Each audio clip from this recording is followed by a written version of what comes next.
Assalamualaikum warahmatullahi wabarakatuh.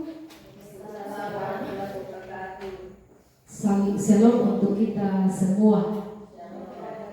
Iya, pada kesempatan hari ini saya bersama dengan Pak Presiden akan mendiseminasikan tentang budaya positif untuk kita terapkan di sekolah kita nantinya. Ya, ini adalah profil dari kami. Ada Pak Mursidin dan saya sendiri, Julita Tandibanga. Jadi nantinya kami akan membawakan materi budaya positif secara bergantian.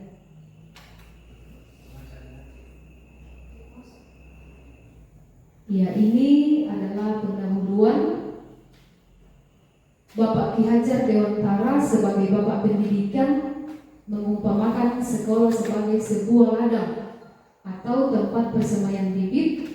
Agar bibit bisa berkembang secara maksimal, maka petani dapat memperbaiki kondisi tanah, memelihara bibit tanaman, memberi pupuk dan air, membasmi ulat-ulat atau jamur-jamur yang mengganggu hidup bibit tanaman, dan lain sebagainya.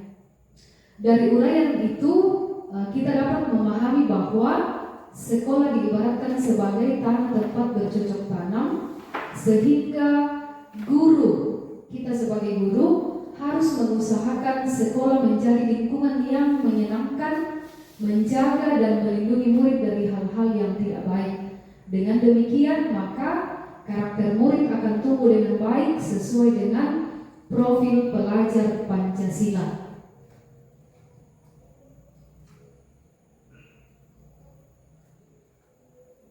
Ya, ini tentang budaya positif yang akan menjadi materi kita hari ini.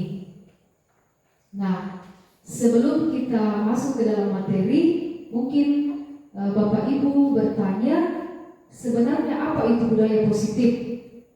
Dan setelah pertanyaan itu terjawab, kita melangkah ke pertanyaan kedua, apakah di sekolah kita ini, di SD 4 Sesean ini sudah tercipta budaya positif?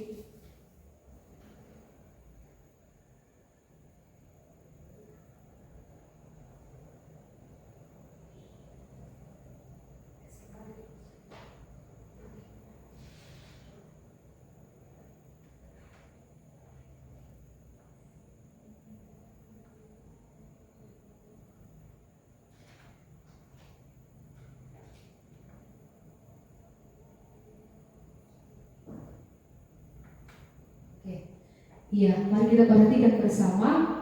Budaya positif merupakan perwujudan dari nilai-nilai kebajikan atau keyakinan universal yang diterapkan di sekolah. Selama ini barangkali kita sebagai guru merasa berkewajiban mengontrol perilaku siswa agar memiliki perilaku sesuai yang guru harapkan. Perwujudannya, guru sering memberikan hukuman kepada siswa yang melakukan kesalahan dan memberikan imbalan atau penghargaan terhadap perbuatan baik yang dilakukan oleh siswa. Jadi ini adalah dua hal yang sering kita lakukan sebagai guru, menghukum atau memberikan penghargaan. Ini adalah konsep inti budaya positif, terdiri dari disiplin positif, kemudian nilai-nilai kebajikan, teori motivasi perilaku manusia, hukuman dan penghargaan, kemudian keyakinan kelas, kemudian 5 kebutuhan dasar manusia, 5 posisi kontrol kita sebagai guru, dan terakhir segitiga restitusi.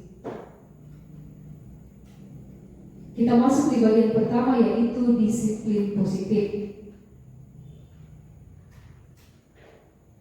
Nah, Bapak Ibu, ketika kita mendengar disiplin positif, maka tentu akan muncul di benak kita atau pertanyaan yang akan kita lontarkan adalah, apa sebenarnya itu disiplin? Nah, apa yang terlintas di pikiran kita ketika kita mendengar kata disiplin? Ya, dari Pak Mur mungkin teratur. Ya, teratur. Apalagi? Bisa diatur. Ya, bisa diatur, terarah, ya, dan sebagainya.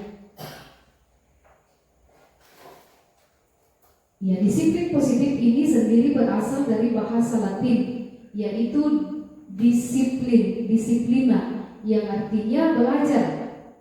Kebanyakan orang akan menghubungkan kata disiplin dengan kata-kata dengan tata tertib, teratur, dan patuh pada peraturan. Kata disiplin juga sering dihubungkan dengan hukuman, padahal itu sungguh berbeda.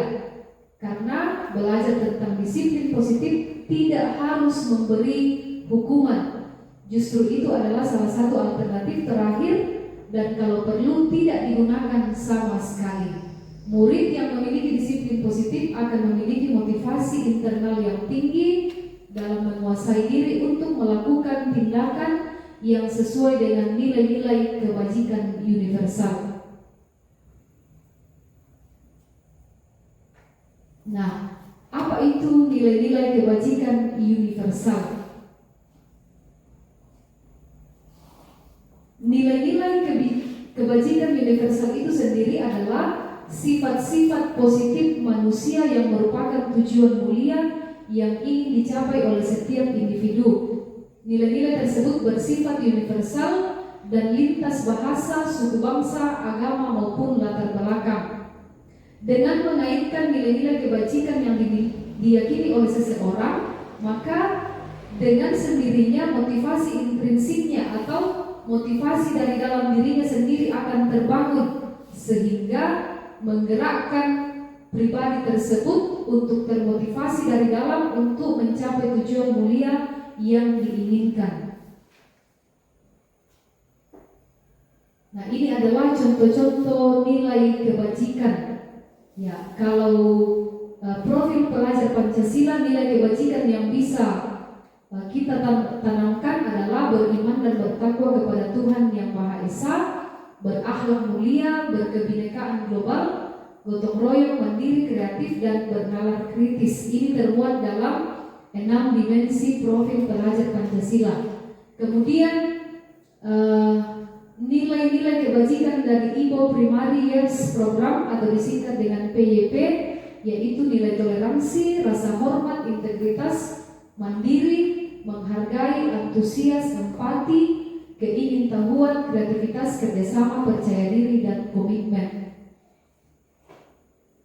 Kemudian dari segi keterampilan hidup, nilai-nilai kebajikan yang bisa kita pelajari atau bisa kita tanamkan yaitu dapat dipercaya, lurus hati, pendengar yang aktif, ya seperti kita sekarang ini, tidak merendahkan orang lain, memberikan yang terbaik dari diri.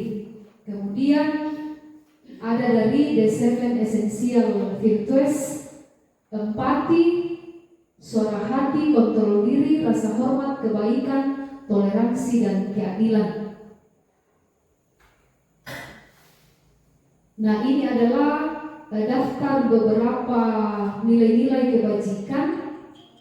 Ini sesungguhnya sudah kita lakukan dalam kehidupan kita setiap hari. Ya, yaitu keterus-terangan, kebersihan, komitmen, belas kasih, percaya diri, bertenggang rasa, keberanian, kesantunan, kreatif, semangat, dermawan, jujur, bahagia, adil, baik hati, kesetiaan, berprinsip, bersahaja, teratur, damai, tanggung jawab, pengabdian, bijaksana, bersyukur, toleransi, percaya, lurus hati, dan ketegasan. Ini semua adalah nilai-nilai kebajikan. Jadi Bapak Ibu guru hebat sekalian, sesungguhnya nilai-nilai kebajikan itu sudah kita lakukan setiap hari. Hanya saja mungkin kita tidak tahu bahwa yang sedang kita tanamkan ini adalah inilah yang dimaksud dengan nilai-nilai kebajikan, termasuk ketika kita ingin menerapkan 6 dimensi profil pelajar Pancasila, berarti kita sudah mulai menerapkan nilai-nilai kebajikan dalam kehidupan kita. Kita lanjut ke teori motivasi perilaku manusia. Yang dimaksud di sini adalah apa yang menjadi motivasi sehingga pribadi tersebut melakukan hal yang dilakukan. Ya, pertanyaan yang muncul lagi adalah saat kita sebagai guru hadir di kelas tepat waktu, motivasi apa yang mendasari diri kita?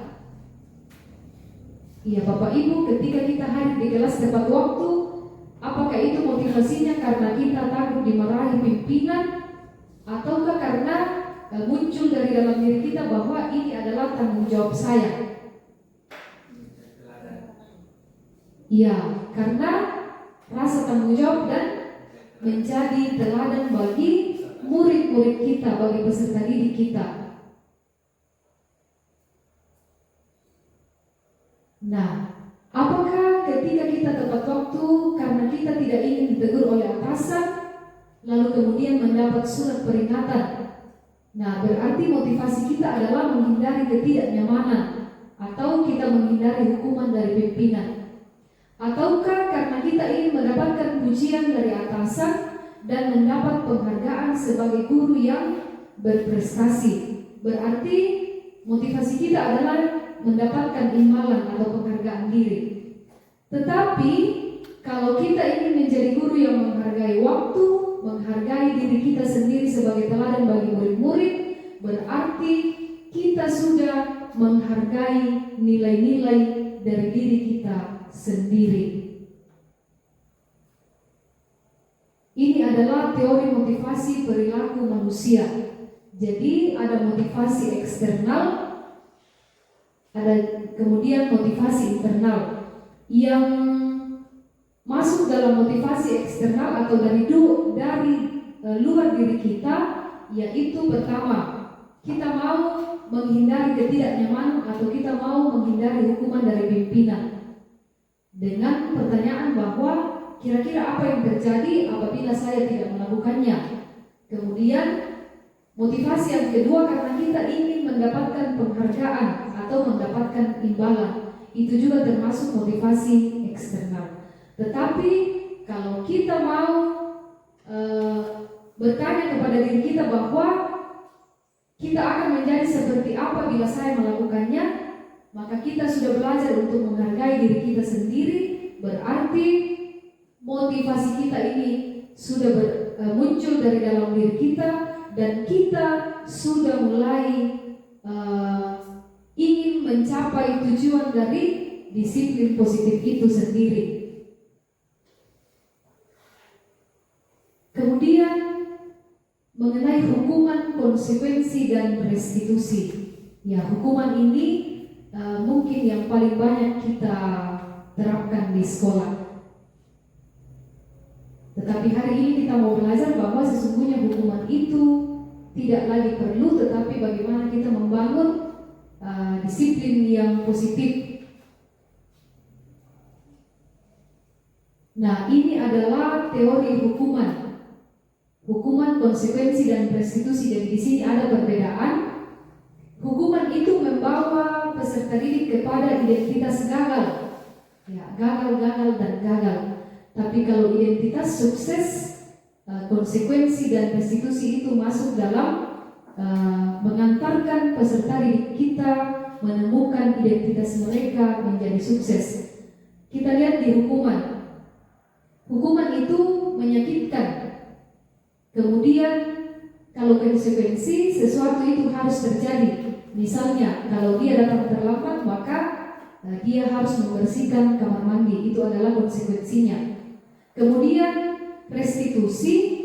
Pada restitusi ini kita mengajak murid untuk memberikan pilihan kepada murid yang bisa membangun jiwa positif dari murid yang melakukan kesalahan. Kemudian yang kedua, hukuman itu membuat murid tidak nyaman dan menimbulkan rasa sakit dalam waktu berjangka panjang. Hukuman juga menjadikan pelaku sebagai korban. Kemudian hukuman itu akan menjadikan anak tersakiti, menimbulkan perilaku yang pasif, atau justru sifat agresifnya akan semakin meningkat. Kemudian sistem tidak akan berjalan bila murid tidak takut. Jadi kalau kita terus-menerus memberikan hukuman, ketika anak itu tidak lagi merasa takut, maka sistem yang kita jalankan tidak akan berjalan dengan baik. Kemudian berlaku hanya pada sebuah institusi, tidak berlanjut pada kehidupan nyata. Ketika anak kita di sekolah dan mereka melakukan kesalahan, kita memberikan hukuman, tapi ketika mereka keluar kembali ke rumah, proses ini tidak berlanjut. Jadi hukuman ini hanya berlaku di institusi. Kemudian peraturannya mengharuskan. Jadi biasanya kalau kita mau menghukum, kita katakan kamu harus begini. Kemudian ada kecenderungan bahwa murid akan membenci gurunya. Itu di hukuman. Tetapi kalau kita di identitas sukses, di konsekuensi, bahwa sesuatu yang menjadi akibat dari perbuatannya itu harus terjadi. Seperti yang saya katakan tadi, bahwa ketika dia terlambat, maka dia harus membersihkan toilet. Yang kedua, ini juga menimbulkan ketidaknyamanan dalam jangka waktu pendek. Kemudian korban merasa diabaikan, murid akan dibuat tidak nyaman, kemudian penguatan hanya bertahan dalam jangka waktu yang pendek.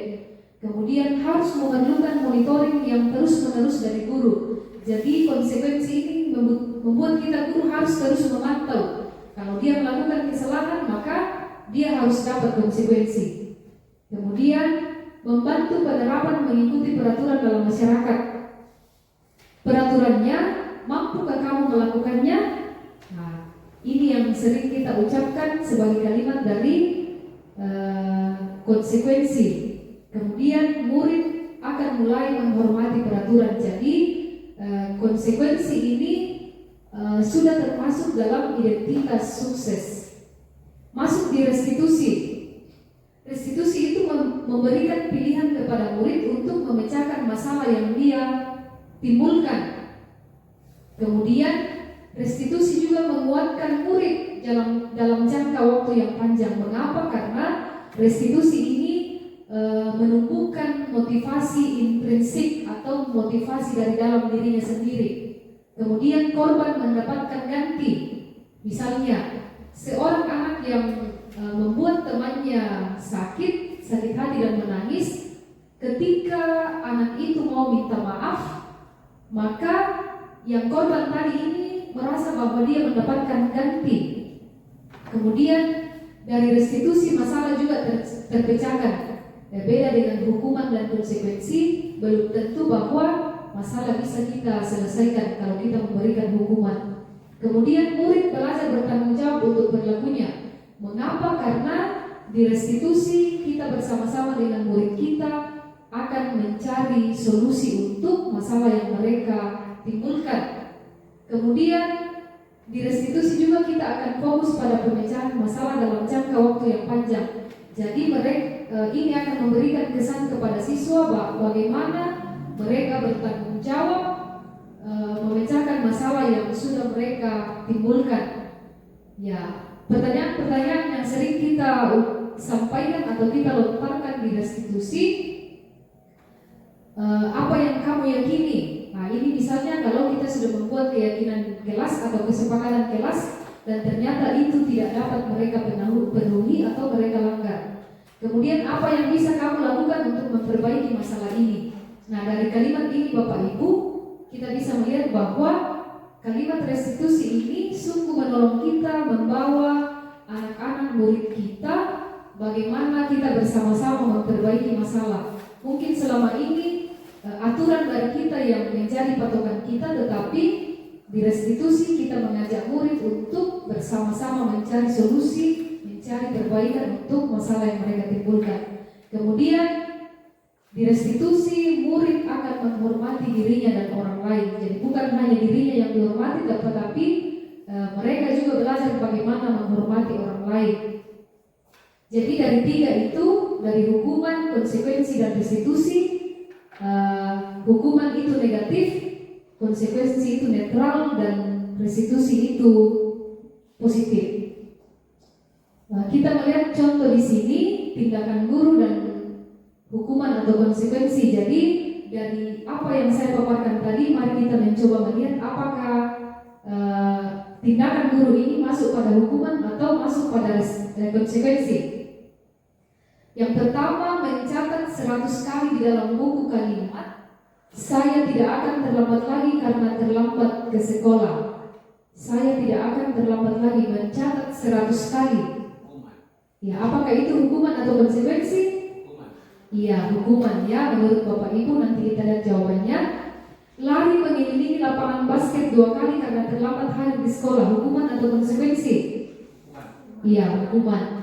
Murid diminta untuk push up 15 kali karena tidak menggunakan masker ke sekolah, hukuman. Menggantikan kertas tugas teman yang telah dicoret-coret, konsekuensi atau hukuman? Iya, konsekuensi. Dia merusak maka dia harus mengganti. Membersihkan tumpahan air di meja tulis karena tersenggol pada saat belajar, konsekuensi. Murid disuruh mengenakan sepatu seharian di sekolah karena tidak mengenakan sepatu hitam, konsekuensi. Lari mengelilingi lapangan basket 2 kali karena terlambat 10 menit untuk pelajaran PJOK, konsekuensi atau hukuman? Ya, ada yang hukuman, ada yang konsekuensi. Ini ada kalimat pelengkapnya ya, khusus di pelajaran PJOK. Mari kita lihat bersama-sama di jawaban. Ya, ini Bapak Ibu jawabannya. Jadi mencatat 100 kali itu masuk dalam hukuman. Lari mengelilingi lapangan basket karena terlambat, hukuman. Murid diminta push up 15 kali, hukuman. Mengganti kertas tugas teman yang telah dicoret-coret itu konsekuensi. Membersihkan tumpahan air di meja tulis karena tersenggol itu konsekuensi. Murid disuruh untuk mengenakan sepatu seharian ke sekolah karena tidak mengenakan sepatu hitam, itu hukuman. Kemudian lari mengelilingi lapangan basket 2 kali karena terlambat 10 menit, itu konsekuensi. Ya, mengapa dikatakan konsekuensi? Karena ini khusus pada pelajaran PJOK. Yang berikut dihukum oleh penghargaan.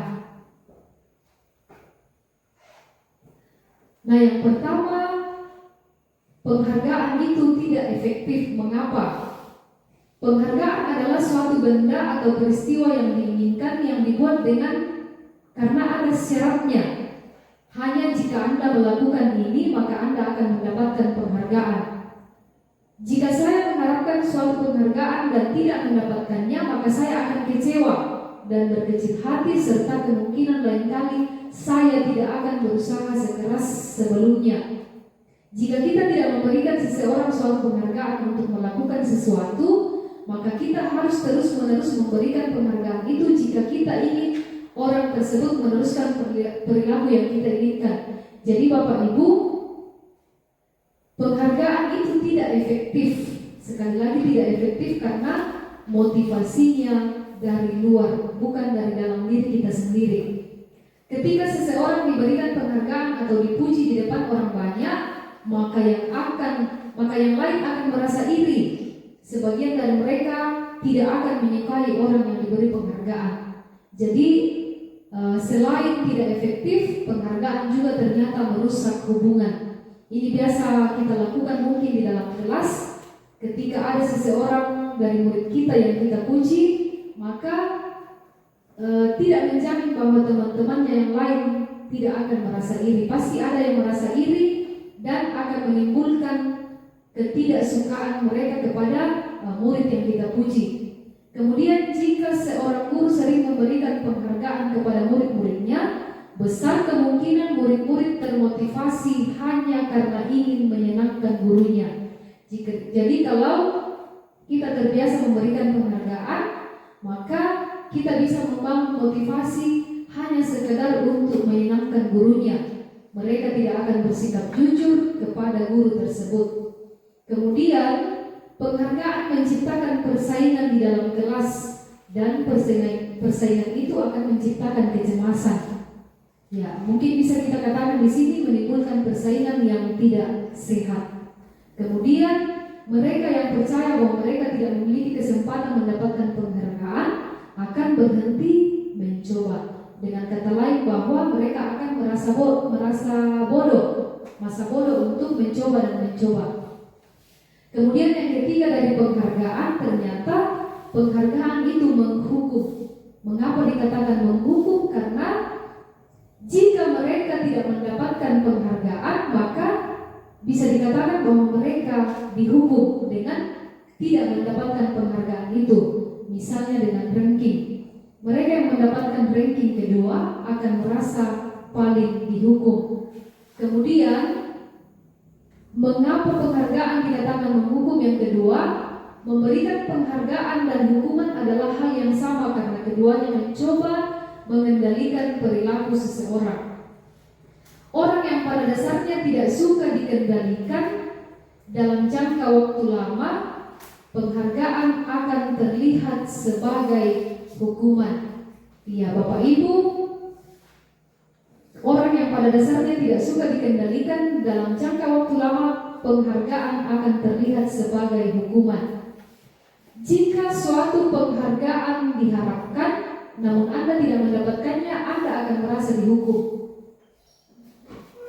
Jadi tadi itu hukuman tidak efektif, hukuman merusak hubungan, dan penghargaan itu bersifat menghukum.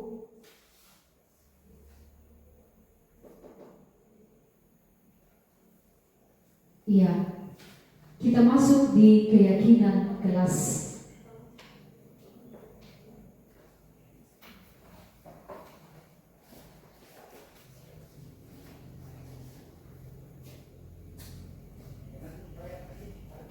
Untuk keyakinan kelas, ya, sebelum kita masuk di keyakinan kelas, adakah dari Bapak Ibu teman-teman yang sudah menerapkan keyakinan kelas atau kesepakatan kelas? Sudah Bapak Ibu? Iya, misalnya kita buat kesepakatan, misalnya tertib mengikuti pembelajaran, itu kan kesepakatan kita ya. Dan kesepakatan keyakinan kelas ini kita buat bersama-sama dengan murid kita. Bukan hanya guru yang membuat, tetapi didiskusikan bersama dengan murid. Jadi dari budaya positif itu akan menimbulkan atau menghadirkan lingkungan positif sehingga terbangun keyakinan kelas dan menghasilkanlah peraturan kelas yang akan menjadi acuan kita di dalam kelas.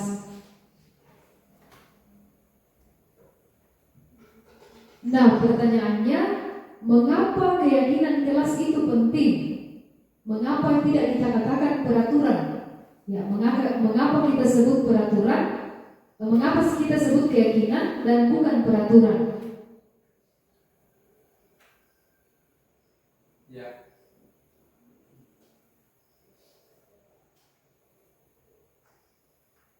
Iya, pertama, mengapa kita memiliki peraturan penggunaan helm saat mengendara? Mengapa ada peraturan dilarang merokok di sekolah? Mari kita perhatikan bersama-sama Bapak Ibu, mengapa kita memiliki peraturan tentang penggunaan helm dan mengapa ada larangan dilarang merokok? Kita lihat apa itu keyakinan. Nilai-nilai keselamatan atau kesehatan itulah yang kita sebut sebagai keyakinan. Keyakinan yaitu nilai-nilai kebajikan universal yang disepakati secara tersirat dan tersurat, lepas dari latar belakang suku, negara, bahasa maupun agama. Murid-murid pun demikian Bapak Ibu di dalam kelas kita, mereka perlu mendengarkan dan memahami arti sesungguhnya tentang peraturan-peraturan yang diberikan, apa nilai-nilai kebajikan di balik peraturan tersebut, dan apa tujuan utama kita membuat peraturan tersebut.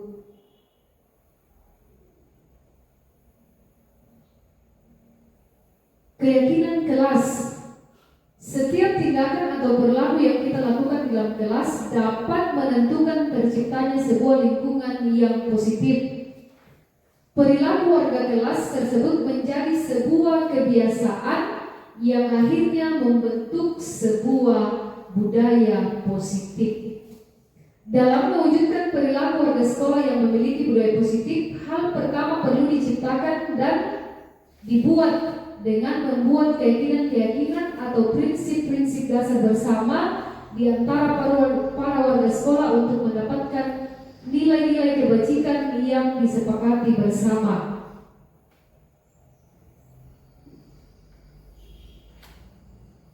Menurut brainstorm goals, suatu keyakinan akan lebih memotivasi seseorang dari dalam. Ya, jadi kalau peraturan kita akan cenderung takut. Tapi kalau kita memiliki suatu keyakinan, maka motivasi dari dalam diri kita itu akan dengan sendirinya akan terbentuk. Atau dengan kata lain, motivasi intrinsik kita akan terbangun. Ya, seseorang akan lebih tergerak dan bersemangat untuk menjalankan keyakinannya. Jadi bukan peraturan, tapi keyakinan, daripada hanya sekedar mengikuti serangkaian peraturan yang mengatur mereka harus berlaku begini dan begitu, yang membuat mereka justru tidak nyaman dan melakukannya dengan terpaksa. Jadi ini bedanya keyakinan dengan peraturan. Keyakinan ini membangun motivasi dari dalam diri kita atau dari dalam diri murid-murid kita, sementara peraturan itu mereka lakukan hanya karena terpaksa atau karena aturan begini dan begitu. Keyakinan kelas merupakan metode untuk menimbulkan kembali disiplin positif yang didasari oleh motivasi dari dalam diri melalui proses curah pendapat dan pada akhirnya disepakati bersama. Jadi Bapak Ibu, sebelum membangun atau membuat keyakinan kelas, yang pertama kita lakukan adalah kita harus mendiskusikan bersama-sama dengan siswa. Jadi keyakinan kelas itu bukan dari guru, bukan hanya dari siswa, tetapi dari hasil pembicaraan, curah pendapat yang disampaikan, dan kita bangun menjadi sebuah keyakinan kelas. Dan ingat, keyakinan kelas itu selalu positif. Nah, ini adalah contoh peraturan. Bunyi peraturan misalnya, kembalikan barang ke tempatnya. Nilai kebajikan kira-kira apa yang dituju di sini? Tanggung jawab, teratur. Ya, kalau disiplin, kemudian dilarang mengganggu orang lain. Nilai kebajikan apa yang mau ditanamkan di sini? Saling menghargai. Ya. Kemudian hadir di sekolah 15 menit sebelum pembelajaran dimulai, disiplin. Ya, bisa juga masuk integritas. Kemudian dilarang melakukan kekerasan, saling menghargai. Ada tadi tenggang rasa, lurus hati, ya. Kemudian dilarang menggunakan narkoba. Nilai kebajikan apa di sini yang mau ditanamkan? Menghargai diri sendiri, ya, masuk juga bertakwa, beriman dan bertakwa kepada Tuhan, karena kita sudah menghargai ciptaan Tuhan, yaitu diri kita sendiri. Kemudian bergantian atau menunggu giliran, antri, disiplin, ya, teratur. Nah, ini jawabannya. Kembalikan barang ke tempatnya. Nilai yang kebajikan yang dituju tanggung jawab. Dilarang mengganggu orang lain, berarti kita diajar menghormati orang lain. Hadir 15 menit sebelum pembelajaran dimulai, menghormati orang lain, dan komitmen. Ada juga tadi disiplin. Dilarang melakukan kekerasan, berarti nilai kebajikan yang dituju adalah keselamatan. Dilarang menggunakan narkoba, kesehatan dan keselamatan. Kemudian bergantian menunggu giliran, berarti menghormati orang lain dan bersabar.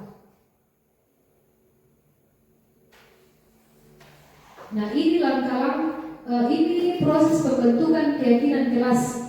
Yang pertama bersifat abstrak, kedua berupa pernyataan universal, ketiga dibuat dalam pernyataan yang positif. Ya, jadi Bapak Ibu, ketika kita ingin menerapkan keyakinan kelas, maka ingat bahwa kalimatnya itu harus selalu yang positif. Kemudian sedikit saja agar mudah diingat, ya, jangan terlalu panjang, sedikit saja. Kemudian sesuai dengan kondisi kelas. Jadi jangan mengambil keyakinan kelas yang ada di sekolah lain, tetapi mari kita membuat keyakinan kelas sesuai dengan kondisi kelas yang kita ajar. Kalau di kelas rendah misalnya, buat keyakinan kelas yang mudah dipahami oleh murid pada kelas rendah. Kalau di kelas tinggi, buatlah yang mudah dipahami, dan ingat selalu positif. Kemudian dalam membuat keyakinan kelas, maka semua warga sekolah harus dilibatkan membuat keyakinan kelas. Mereka semua berhak memberikan pendapat yang nantinya akan kita simpulkan apa yang akan menjadi keyakinan kita bersama. Ini adalah contoh keyakinan kelas. Ingat tadi, kalimatnya harus positif dan singkat. Datang tepat waktu, menjaga kebersihan, saling menghormati dan menghargai. Ini contoh keyakinan kelas. Ya, untuk selanjutnya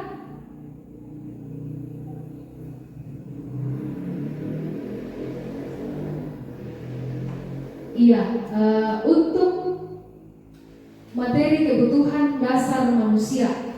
Jadi Bapak Ibu, perlu kita pahami bahwa kita ini manusia yang punya kebutuhan dasar. Kebutuhan dasar kita itu ada 5.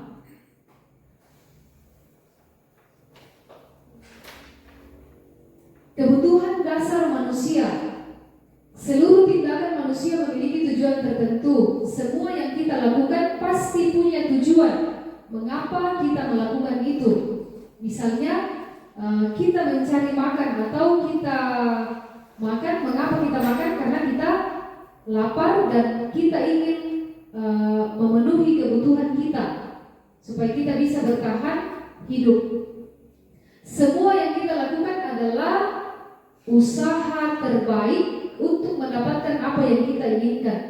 Ketika kita sudah mendapatkan apa yang kita inginkan, maka saat itulah kita sedang memenuhi satu dari kebutuhan dasar kita sebagai manusia. Nah, inilah 5 kebutuhan dasar manusia. Yang pertama yaitu kebutuhan untuk bertahan hidup. Kemudian kebutuhan akan kasih sayang. Kemudian penguasaan. Kemudian kebebasan. Dan yang terakhir kebutuhan untuk kesenangan. Misalnya kita pergi jalan-jalan, itu karena kebutuhan kesenangan. Kita membutuhkan juga kesenangan. Kebutuhan untuk bertahan hidup, misalnya kebutuhan untuk bertahan hidup ini bersifat fisiologis. Artinya bahwa menuju kepada kesehatan, rumah, dan makanan. Mungkin 3 kebutuhan pokok manusia juga tersirat dalam kebutuhan untuk bertahan hidup. Kemudian kebutuhan akan cinta dan kasih sayang. Jadi setiap kita manusia pasti butuh untuk dicintai dan disayangi. Kebutuhan itu untuk memberi ataupun ada perasaan menerima kasih sayang, dan kebutuhan untuk merasa bahwa kita ini adalah bagian dari orang lain. Ya, baik apakah kita yang memberi cinta dan kasih sayang atau menerima cinta dan kasih sayang, itu karena kita merasa bahwa kita menjadi bagian dari orang lain. Kemudian kebutuhan akan kekuasaan atau penguasaan. Nah, ini meliputi keinginan untuk dianggap berharga, bisa membuat perbedaan, bisa membuat pencapaian, berkompeten, diakui, dihormati, dan sebagainya. Jadi Bapak Ibu, contoh dari penguasaan ini misalnya anak dalam kelas kita, ada anak didik kita yang menonjol di matematika, dan karena kita lihat bahwa dia menguasai matematika, maka kita memberi kesempatan kepada dia untuk mengikuti lomba olimpiade matematika misalnya. Nah, dari situlah anak ini akan merasa bahwa dia punya penguasaan. Karena mengapa? Akhirnya dia merasa bahwa dia dihargai di bidangnya. Ya, ini keinginan untuk meninggalkan pengaruh. Ya, dia ingin menunjukkan bahwa dia juga bisa berkompeten dalam bidang matematika misalnya. Kebutuhan dasar yang keempat yaitu kebebasan, ya, atau biasa dikatakan freedom. Kebutuhan untuk mandiri, otonomi, atau memiliki pilihan dan mampu mengendalikan arah hidup seseorang, bebas, ya, dia tidak terikat. Anak-anak dengan kebutuhan kebebasan yang tinggi menginginkan pilihan. Mereka perlu banyak bergerak, suka mencoba-coba, tidak terlalu terpengaruh orang lain, dan senang mencoba hal yang baru dan menarik. Saya kira Bapak Ibu ini semua ada di dalam kelas kita masing-masing. Ya, anak-anak didik kita memerlukan kebebasan, terbukti dari kegiatan mereka dalam kelas. Kadang-kala mereka ingin bergerak ke sana kemari, apalagi khususnya yang di kelas rendah, bergerak ke sana kemari, suka mencoba-coba. Mengapa? Karena kebutuhan dasar, salah satu kebutuhan dasar kita yaitu bebas atau kebebasan. Kemudian kesenangan, kebutuhan untuk mencari kesenangan, bermain dan tertawa. Anak-anak dengan kebutuhan dasar kesenangan yang tinggi biasanya ingin menikmati apa yang dilakukan. Mereka juga berkonsentrasi tinggi saat melakukan kegiatan tersebut. Jadi ini kebutuhan dasar akan kesenangan. Nah, mari kita lihat kasus di depan. Tahun ini Dimas genap berusia 17 tahun. Ia senang sekali ketika ayahnya mulai mengajarkan cara menyetir mobil. Setiap akhir pekan ia berlatih menyetir. Ia terlihat senang sekali berlatih sampai akhirnya ia bisa menyetir mobil dengan baik dan lancar. Ketika ibunya bertanya pada Dimas, apa yang membuat Dimas ingin menyetir mobil? Jawaban Dimas seperti ini. Ketika jawaban Dimas adalah seperti ini, kebutuhan apa yang ingin dia penuhi?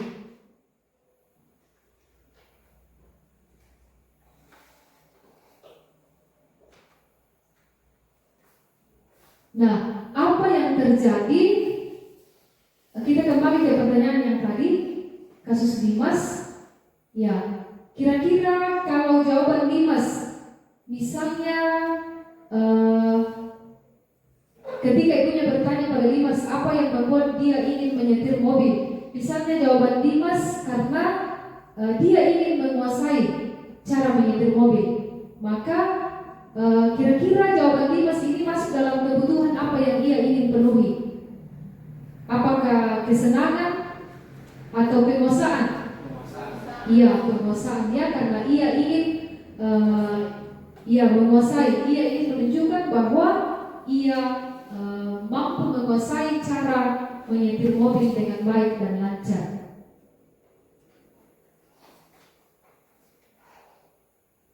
Nah, selanjutnya kalau dari 5 kebutuhan dasar ini, apabila salah satu dari kebutuhan dasar tadi tidak terpenuhi, kira-kira apa yang akan terjadi?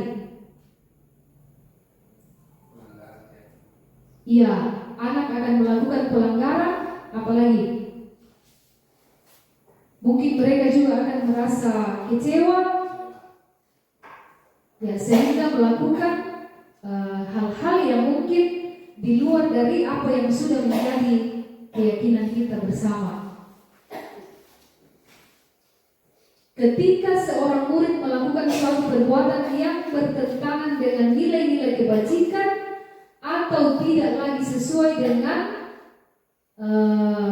keyakinan kelas yang kita sudah buat, maka hal itu sebenarnya dikarenakan mereka gagal memenuhi kebutuhan dasar mereka. Jadi Bapak Ibu, ketika murid kita sudah melakukan pelanggaran atau sudah melakukan hal-hal yang bertentangan dengan nilai kebajikan, itu karena salah satu dari 5 kebutuhan dasar mereka itu tidak terpenuhi. Saya berikan contoh di kelas 1, ketika diberikan soal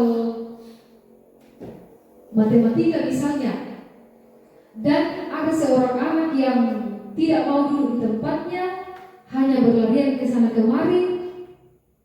Mengapa? Karena kebutuhan dasar penguasaannya tidak terpenuhi. Karena dia tidak tahu, dia tidak mengetahui, akhirnya dia di dalam kelas seperti seorang pengganggu, hanya mengganggu temannya ke sana kemari.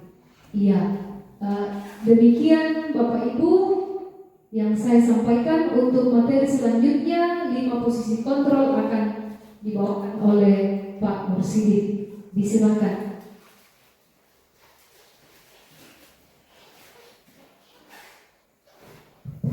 Baik, terima kasih Bu Julita sudah memberikan kesempatan kepada saya.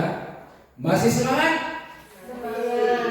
Baik, melanjutkan apa yang sudah disampaikan oleh Bu Julita. Tentunya para guru hebat sudah memahami beberapa hal, termasuk tadi tentang disiplin positif, bagaimana teori motivasi, nilai-nilai kebajikan, kemudian membuat keyakinan kelas. Nah, dalam membuat keyakinan kelas juga sudah sampaikan tadi bagaimana kita membuat keyakinan kelas tersebut berdasarkan apa yang telah disepakati di dalam kelas kita. Ya. Jadi dia bedanya dengan peraturan juga sudah disampaikan tadi. Peraturan itu sifatnya membuat mereka terpaksa atau tidak nyaman melakukannya, ya. Sedangkan keyakinan kelas itu karena disepakati, maka mereka diberikan pilihan apa-apa nilai-nilai kebaikan yang disepakati bersama di dalam kelas. Baik Bapak Ibu guru hebat, di kesempatan kali ini saya akan memaparkan tentang 5 posisi kontrol. Ya, 5 posisi kontrol ini artinya bagaimana kita sebagai seorang guru menempatkan diri ketika kita membuat keyakinan kelas, ada saja murid kita, peserta didik kita yang tentunya melanggar. Ya, kita melihat ada saja hal-hal yang terjadi di dalam kelas sebagai bentuk pelanggaran daripada keyakinan yang telah dibuat. Nah, bagaimana kita sebagai seorang guru menempatkan diri? Ya, baik di materi ini akan dibahas tentang 5 posisi kontrol. Baik, selanjutnya 5 posisi kontrol dalam sebagai seorang guru adalah yang pertama penghukum, pembuat rasa bersalah, teman, pemantau, dan manajer. Ya, next. Bagaimana posisi menghukum? Nah, ini tentunya yang paling sering terjadi di sekolah kita. Ya, apa artinya? Sedikit-sedikit kita menghukum siswa kita yang melakukan kesalahan. Nah, sebagai contoh, di dalam posisi penghukum ini, seorang penghukum bisa menggunakan hukuman fisik maupun verbal. Orang-orang yang menjalankan posisi penghukum senantiasa mengatakan bahwa sekolah memerlukan sistem atau alat yang dapat lebih menekan murid-murid lebih dalam lagi. Guru-guru yang menerapkan posisi penghukum akan berkata, patuhi aturan saya, atau awas, kamu selalu saja salah. Kalau tidak kamu lakukan, kamu harus dihukum. Kamu berbuat salah, kamu pasti dihukum. Itulah perkataan-perkataan guru ketika mendapati siswanya berbuat kesalahan atau pelanggaran ketika kita memposisikan diri sebagai penghukum. Dan tentunya guru seperti ini senantiasa percaya bahwa hanya ada satu cara agar pembelajaran bisa berhasil, yaitu cara menghukum. Ya, ini kita sering lakukan di dalam kelas kita untuk mendiamkan murid kita yang ribut. Ya, kita pakai cara menghukum, baik itu secara fisik maupun verbal. Ya, selanjutnya, posisi yang kedua, posisi membuat rasa bersalah. Ya, posisi ini biasanya guru akan bersuara lebih lembut. Pembuat rasa bersalah akan menggunakan keheningan yang membuat orang lain merasa tidak nyaman, bersalah atau rendah diri. Kata-kata yang keluar dengan lembut akan seperti ini bunyinya. Bapak sangat kecewa sekali dengan kamu. Berapa kali Bapak harus memberitahu kamu ya? Gimana coba kalau orang tua kamu tahu kamu berbuat begini? Di posisi ini murid akan merasa penilaian diri yang buruk tentang diri mereka. Murid merasa tidak berharga dan telah mengecewakan orang-orang yang disayanginya. Tentu kita selalu menggunakan juga kata-kata ini dalam kelas kita. Bagaimana perasaan kamu, orang tua kamu capek-capek kerja di luar sana, kamu hanya datang ke sekolah bermain saja. Nah, ini posisi guru yang menempatkan sebagai pembuat rasa bersalah. Next. Di posisi selanjutnya, posisi teman. Nah, ini posisi guru yang sangat dekat dengan muridnya. Sampai kadang-kadang perkataan kita dengan murid itu dekat, ya, perkataannya seperti teman. Makanya dikatakan posisi teman. Guru pada posisi ini tidak akan menyakiti murid, tidak menyakiti murid, namun akan tetap berupaya mengontrol murid melalui persuasi. Persuasi itu ajakan. Nah, posisi teman pada guru biasanya negatif atau positif. Positif di sini berupa hubungan yang baik yang terjalin antara guru dan murid. Guru di posisi teman menggunakan hubungan yang baik dan humor untuk mempengaruhi seseorang.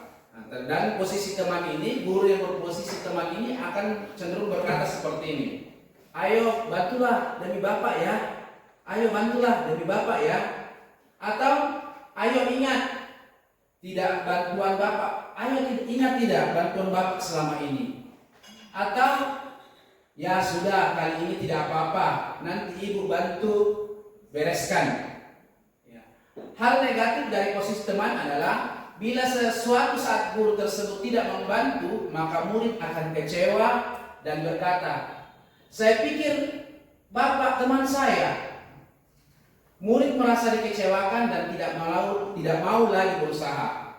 Hal lain yang mungkin timbul adalah murid hanya akan bertindak untuk guru tertentu dan tidak untuk guru lainnya. Murid akan tergantung pada guru tersebut. Ini tentunya posisi teman ini ada hubungan yang baik yang terbangun antara guru dan murid. Hanya saja, ya, ketika kita tidak mampu memposisikan dengan posisi teman ini dengan baik, akan muncul kekecewaan murid tersebut ketika kita memberikan posisi teman ini dan tidak sesuai dengan dirinya, tidak sesuai yang dia harapkan, akan memunculkan kekecewaan daripada peserta didik. Tadi sudah digambarkan bagaimana ketika gurunya berkata, nanti Bapak yang bereskan.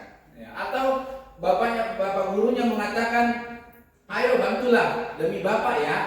Jadi seakan-akan anak ini melakukan sesuatu karena gurunya, dan ketika guru yang lain tidak mau. Nah, itu gambaran posisi teman. Selanjutnya, posisi guru sebagai posisi pemantau. Ya, memantau atau mengawasi. Pada saat kita mengawasi, kita bertanggung jawab atas perilaku orang-orang yang kita awasi. Posisi pemantau berdasarkan pada peraturan-peraturan dan konsekuensi.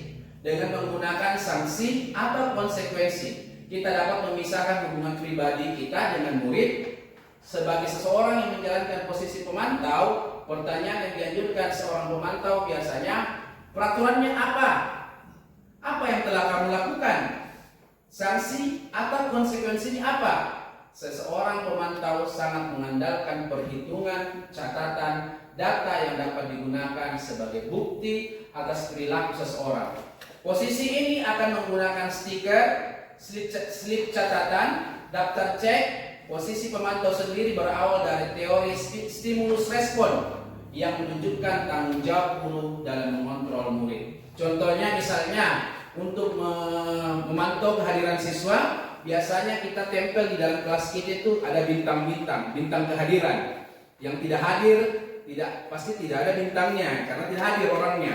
Dan ketika dia hadir, dia mengambil sebuah bintang yang ditempelkan di namanya, berarti dia hadir. Itu sebagai bentuk pengawasan. Tetapi dampak dari posisi pemantau ini, dia melakukan itu karena ada aturan. Kembali lagi tadi, ketika ada aturan, terkadang dia melakukannya karena rasa takut, karena adanya hukuman, ada sanksi, ada konsekuensi, sehingga terkadang apa yang dilakukannya tidak lahir dari dirinya sendiri, tetapi melainkan faktor eksternal yang sudah disampaikan oleh pemateri sebelumnya. Selanjutnya, posisi manajer, dan inilah posisi yang seharusnya peran kontrol seorang guru seharusnya.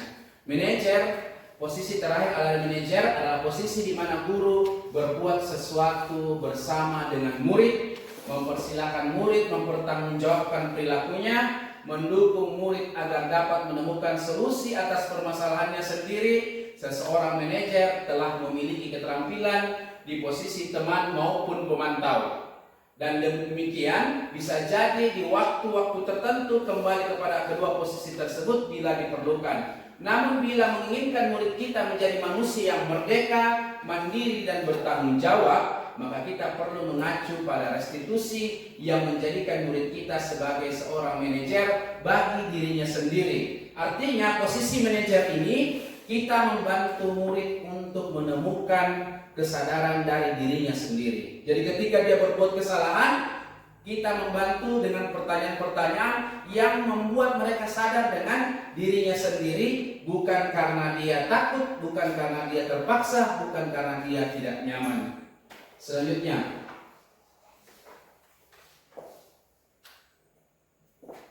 baik, seseorang manajer akan berkata, apa yang kita yakini? Tentunya tadi kita sudah membuat keyakinan kelas di dalam kelas kita masing-masing. Bagaimana ketika seorang manajer, seorang guru ketika menemukan siswanya melakukan sebuah kesalahan atau pelanggaran, maka pertanyaan yang baik dari seorang manajer ketika kita guru memposisikan diri sebagai seorang manajer adalah yang pertama, apa yang kita yakini?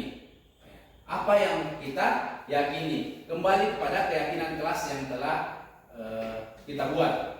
Apakah kamu meyakininya? Misalnya anak tersebut membuang sampah sembarangan.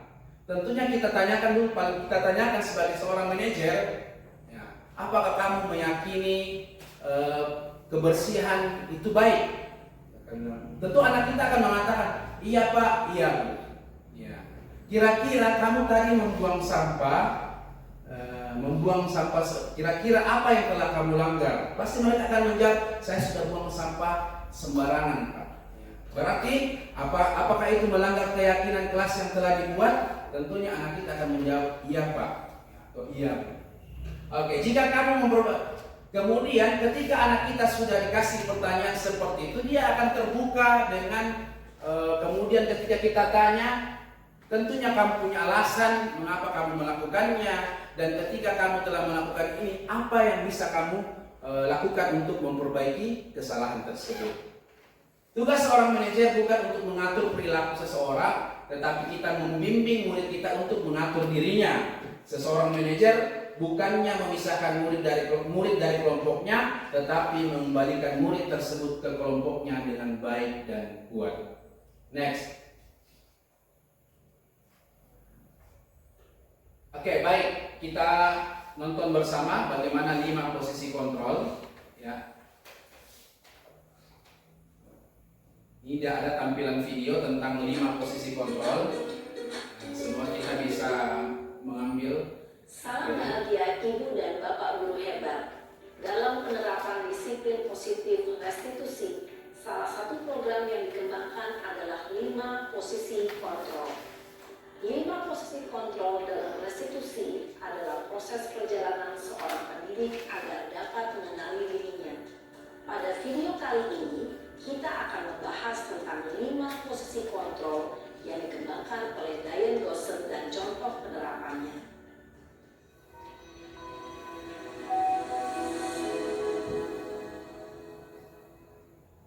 5 posisi kontrol itu adalah 1. Posisi penghukum, 2. Posisi pembuat merasa bersalah, 3. Posisi teman, 4. Posisi pemantau atau monitor, dan 5. Posisi manajer. Untuk lebih memahami kelima posisi tersebut, mari kita saksikan kasus Naren yang terlambat hari Ada kasus nanti bagaimana seorang dan anak melihat terlambat bagaimana di kelima sekolah. posisi kontrol dalam menghadapi masalah tersebut.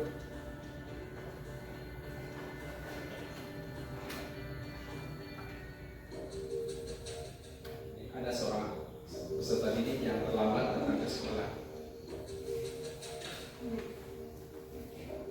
Ini bedakan mana posisi pendukung, pemantau, teman, dan merasa bersalah, dan manajer. Selamat pagi Bu.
bisa berupa fisik maupun psikis.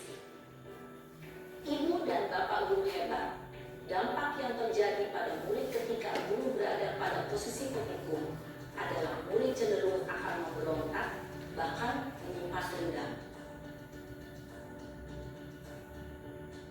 Ya, selanjutnya posisi pembuat merasa bersalah. Dengan kasus yang sama, terlambat juga.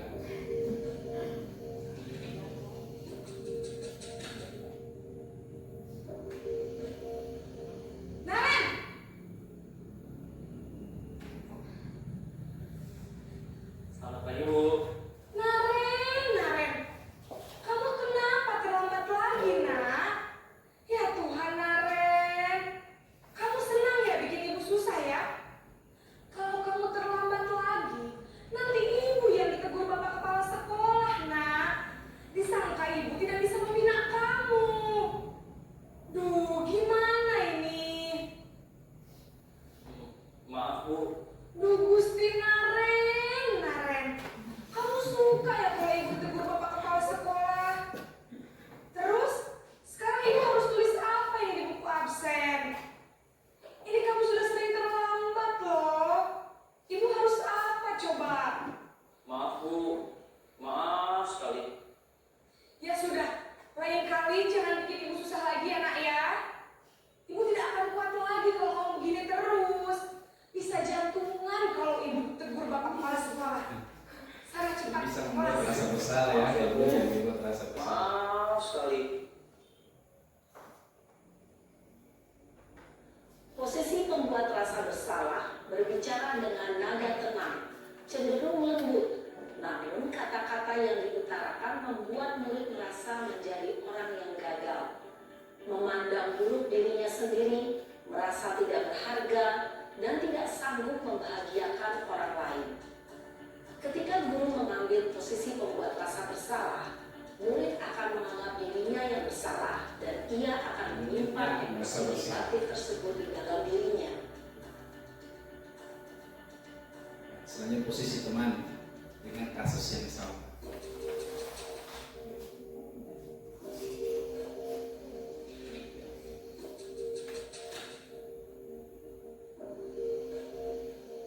Naren!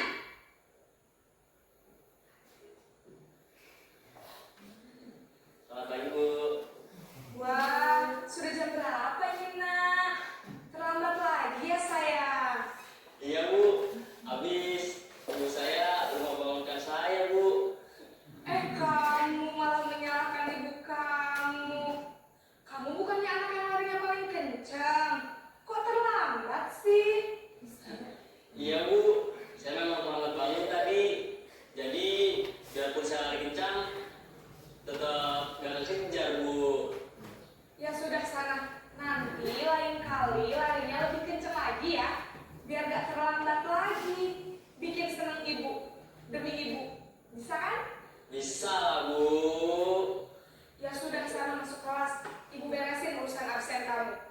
Kamu ini Dekat sekali gurunya yang murid dengan guru dekat sekali kesannya. Dalam posisi teman, guru berbicara dengan nada suara ramah, akrab, cenderung bersenda gurau untuk menjaga suasana tetap santai. Murid akan merasa senang, aman, dan akrab dengan guru. Identitas yang tercipta adalah identitas sukses atau berhasil. Namun, perlu diingat, karena ini masih dorongan eksternal, maka ada faktor ketergantungan dari murid kepada orang tertentu. Di sini, guru absennya, sehingga di lain waktu, murid bisa berperilaku baik, namun hanya kepada orang-orang tertentu saja. Ya, gurunya saja yang dekat, tapi guru yang lain akan bisa saja dia melanggar.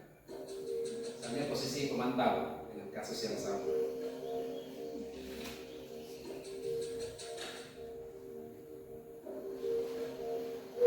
Naren!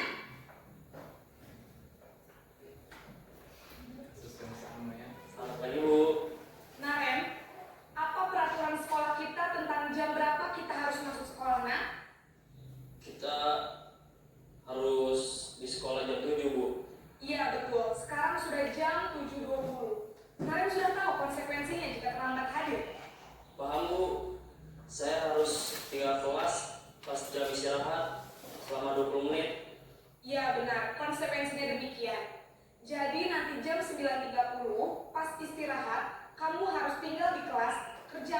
tugas tambahan untuk ketertinggalan kamu, ya? Baik Bu. Jadi kesannya ada peraturan dan ada Posisi konsekuensi. pemantau mengandalkan penghitungan atau data untuk mengontrol murid. Guru mengarahkan murid berdasarkan peraturan dan konsekuensi. Seorang pemantau menunjukkan bahasa tubuh dan ekspresi wajah yang datar dan cenderung formal. Ya, selanjutnya ini posisi manajer dengan kasus yang sama. Ini seharusnya kita ini.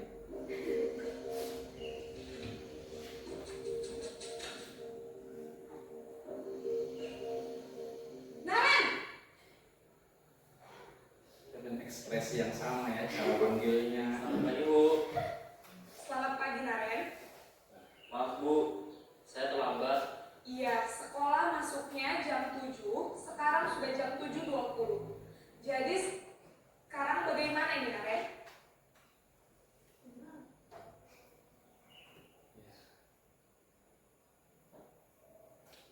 Maaf Bu, saya lupa setel alarm saya.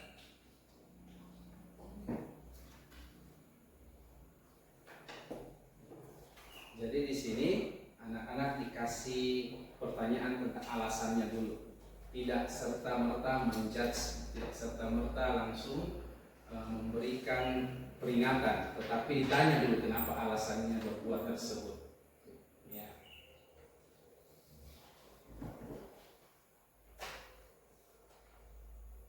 Ya, di situ saat nanti akan gurunya bertanya bagaimana.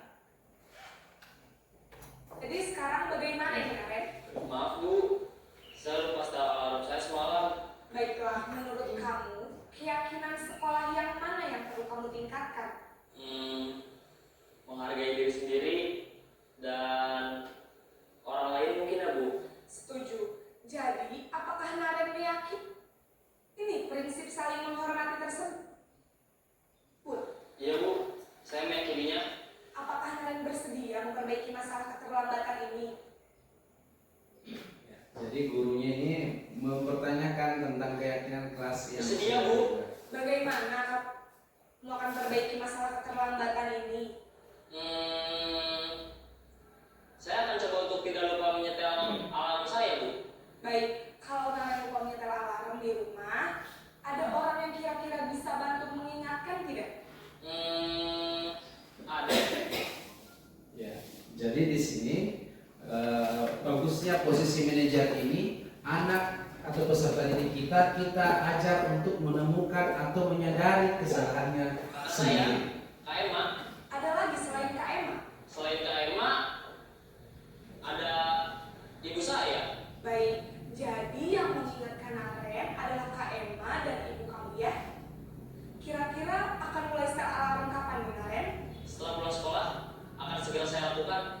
Baik, jadi Naren akan setel alarm untuk bangun besok pagi dan akan diingatkan oleh kakak dan ibunda Naren ya. Ada lagi yang mungkin perlu dilakukan Naren agar tidak terlambat bangun lagi. Tidak ada Bu. Baik Naren, terima kasih untuk kerjasama kamu. Sekarang kamu perlu kembali ke kelas untuk belajar. Baik Bu, terima kasih.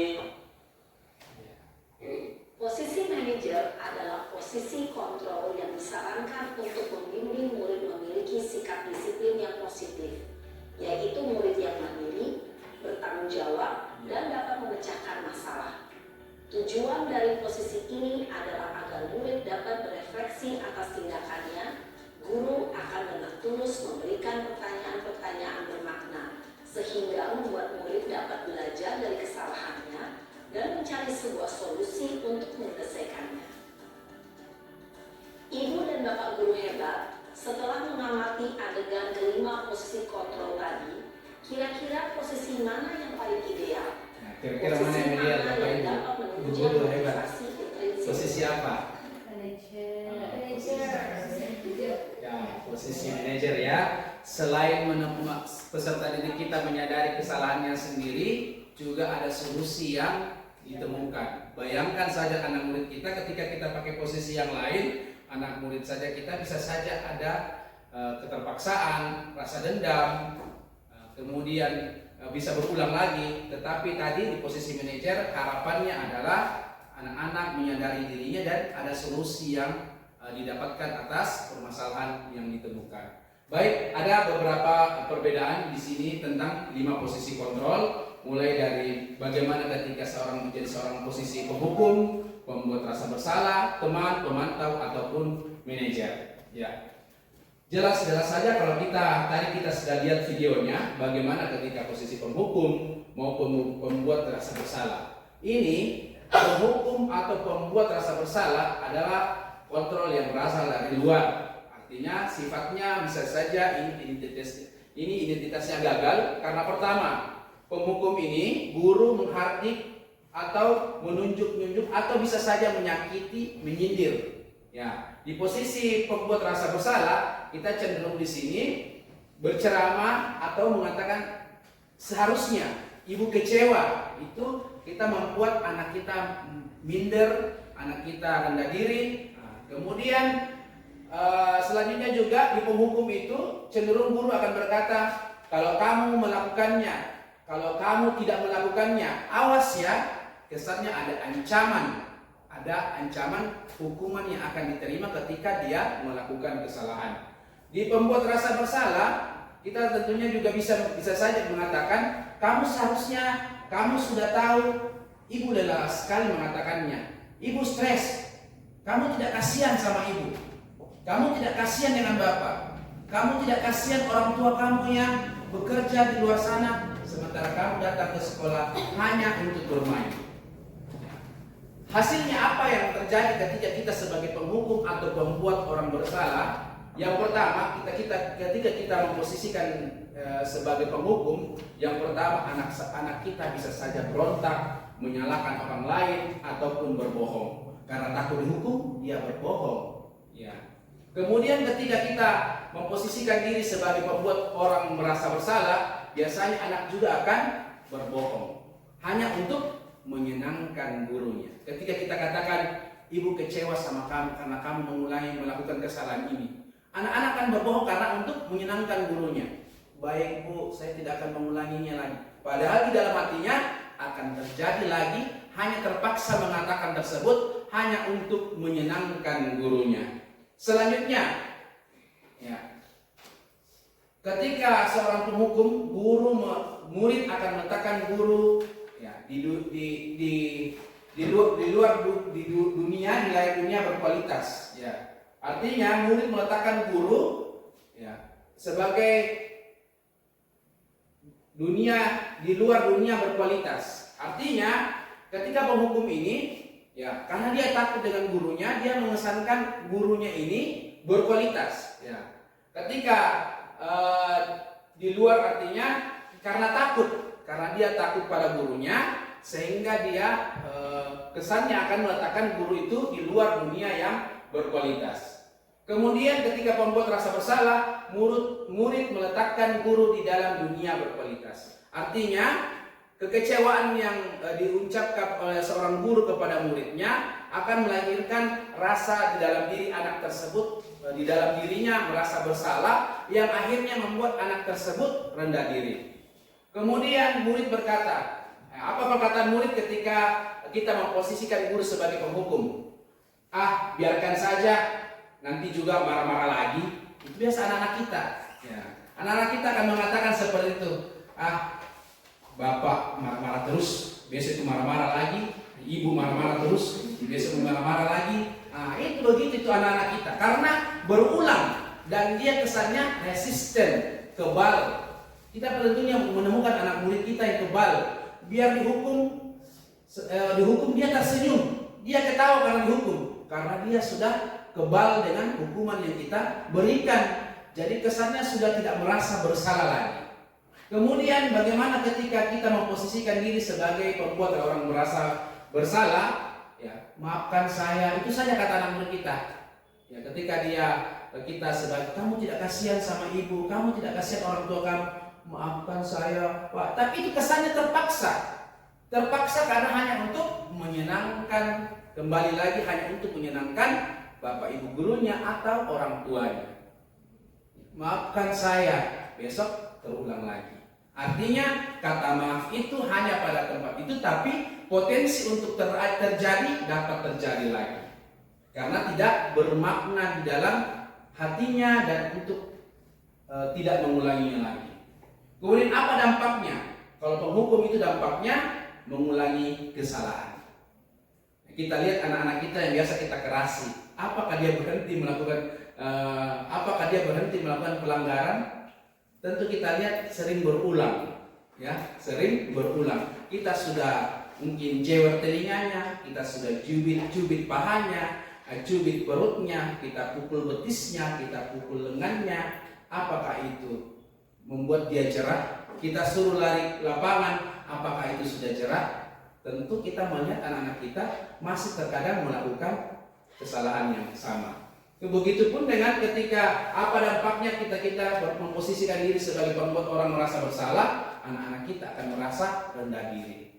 Rendah diri karena dia merasa dirinya salah, sehingga dia terkadang murung, ya, merasa tidak semangat, ya. Tetapi bagaimana harapan kita adalah anak-anak itu membuat dirinya bersalah, tetapi tidak diulangi lagi, dan dia tetap beraktivitas, bersemangat di dalam aktivitas-aktivitasnya. Bukan karena dia merasa rendah diri kemudian dia tidak semangat untuk mengikuti aktivitas selanjutnya.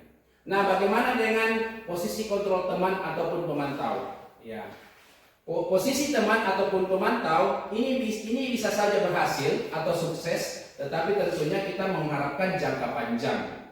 Ya, dan ini teman dan pemantau. Bagaimana guru berbuat? Ya, seperti teman tadi membuatkan alasan-alasan untuk muridnya. Ya, membuatkan alasan-alasan untuk muridnya. Misalnya, ya, kamu terlambat lagi, kata seperti video tadi. Seperti dia berbicara kepada temannya selayaknya akrab sekali dengan muridnya.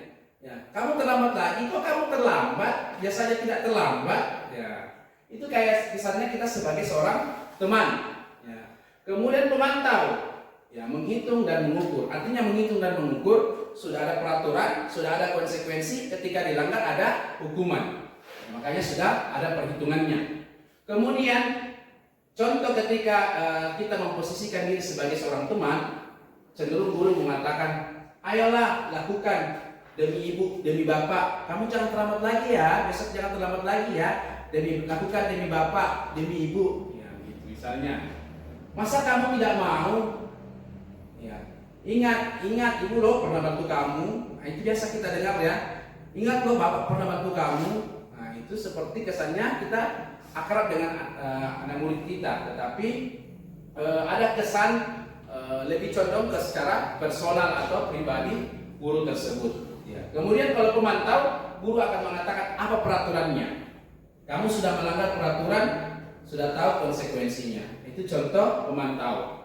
Nah, kemudian apa efeknya ketika sebagai seorang teman, murid itu akan ketergantungan. Karena kita dekat murid kita, dia ketergantungan. Jadi ketika guru lain, ya, dia melakukan hal yang berbeda ketika dengan guru kita sendiri maupun dengan guru yang lain karena efek ketergantungan. Nah, kemudian ketika dia jadi seorang pemantau, dia menyesuaikan diri karena diawasi. Jadi dia kesannya melakukan sesuatu karena terpaksa. Kemudian apa yang murid akan katakan ketika kita memposisikan sebagai teman? Nah, murid akan mengatakan, saya pikir bapak, ibu teman saya. Ternyata begitu.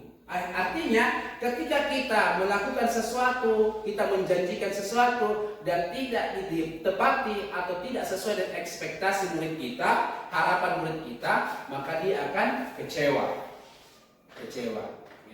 Begitupun ketika kita jadi pemantau. Ya, pemantau apa yang dikatakan murid kita ketika kita sebagai pemantau? Ya, berapa banyak bintang yang harus saya peroleh? Berapa halaman yang harus saya tulis? Ya, misalnya kita membuat peraturannya, ya, yang datang cepat tempel bintangnya, yang terlambat, yang tidak datang tidak akan menempel bintangnya, jelas kalau tidak ada orangnya kan. Nah, jadi ketika dia semangat itu karena ada bintang-bintangnya. Dia semangat ke sekolah karena ada imbalannya, itu bintang-bintang tadi. Ya, jadi datang ke sekolah masih bukan dalam kesadaran dirinya. Kemudian apa dampaknya bagi murid? Ya, kalau kita memposisikan diri sebagai seorang teman, dampaknya adalah anak kita tidak mendiri, lemah, bergantung. Ya. Dampaknya akan seperti tadi gambarannya, karena gurunya saking dekat dengan muridnya, akan bergantung pada gurunya. Kemudian pemantau. Ya, apa dampaknya? Menitik beratkan pada sanksi atau hadiah untuk dirinya. Jadi ada tadi gambaran bagaimana kalau pemantau itu guru yang senantiasa mengingatkan peraturan, mengingatkan konsekuensi. Tanpa ditanya dulu alasannya kenapa terlambat, langsung gurunya mengatakan, ya kamu sudah melanggar peraturan, sudah tahu konsekuensinya, maka kamu siap berikan hukuman berdasarkan konsekuensinya.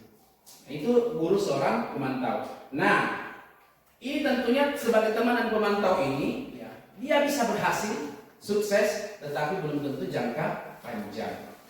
Ya, belum tentu jangka panjang. Lalu bagaimana? Yang sebaiknya adalah seorang guru adalah ini, identitas berhasil atau sukses dengan memposisikan diri kita sebagai seorang guru yang berposisi sebagai manajer. Bagaimana? Kenapa? Karena dengan memposisi manajer ini, ya, bagaimana seorang anak itu merasa dihargai. Seorang anak merasa dihargai. Tadi contohnya guru mengajukan pertanyaan-pertanyaan.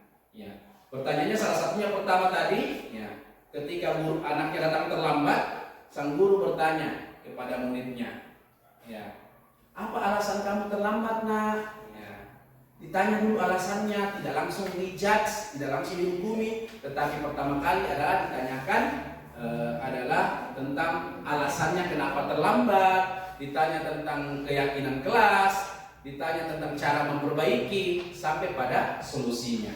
Kemudian guru akan berkata, apa yang kita yakini, apa yang bisa kamu kerjakan untuk memperbaiki masalah tersebut. Jadi ada pertanyaan alasan, ada penyebab, dan ada solusi. Kemudian ketika kita menjadi seorang manajer, seorang anak itu akan merasa dikuatkan. Jadi merasa dikuatkan di sini, anak-anak kita akan merasa bahwa dirinya dihargai, ya, tidak serta-merta dihakimi. Kemudian apa perkataan murid ketika kita memposisikan sebagai seorang manajer, ya, anak-anak akan karena merasa dihargai akan berkata seperti ini kepada kita. Bagaimana caranya saya bisa memperbaiki keadaan ini, Bu? Bagaimana saya bisa memperbaiki kesalahan saya, Bu? Bagaimana saya bisa memperbaiki kesalahan saya, Pak? Nah, itu akan terlontar dari mulut peserta didik ketika kita mampu membuatnya terbuka, ya, terbuka dengan permasalahannya, kemudian menyadari dirinya sendiri. Kemudian apa dampaknya? Ya, dampaknya ketika kita menjadi seorang manajer, anak-anak akan pertama mengevaluasi dirinya.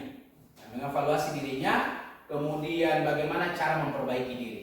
Ya, tadi digambarkan dalam video bagaimana seorang anak dia mengevaluasi dirinya, ya, bagaimana dia memperbaiki dirinya bahwa dia tidak akan terlambat lagi, dia akan pasang jam waker, ya, supaya bisa bangun tepat waktu dan ke sekolah tidak terlambat lagi. Next, ya, baik. Kira-kira sekarang kita ada beberapa pernyataan berikut ini. Kita sama-sama mengerjakannya, ya. Kira-kira ini posisi kontrol sebagai apa? Saya kecewa sekali dengan kamu. Kira-kira ini posisi kontrolnya apa, Bapak? Ibu guru, hebat. Apakah sebagai manajer membuat rasa bersalah? Ya, oke, membuat rasa bersalah. Oke, pertama membuat rasa bersalah. Nanti kita lihat jawabannya sama-sama. Yang kedua, kamu tidak pernah benar melakukannya. Oke, penghukum. Tadi pembuat merasa bersalah, kemudian penghukum. Ayolah, lakukan demi ibu, bapak. Teman, oke, teman. Selanjutnya, apakah kamu mau mendapatkan stiker bintang hari ini? Yang tadi itu ada peraturan, ada konsekuensi. Pemantau. Kemudian yang selanjutnya, bagaimana kamu bisa menyelesaikan masalah ini? Manajer, ya. Yang selanjutnya, kamu selalu yang paling terakhir. Penghukum, ya. Membuat rasa bersalah. Kita lihat apakah jawaban guru hebat ini benar. Pertama, saya kecewa sekali dengan kamu.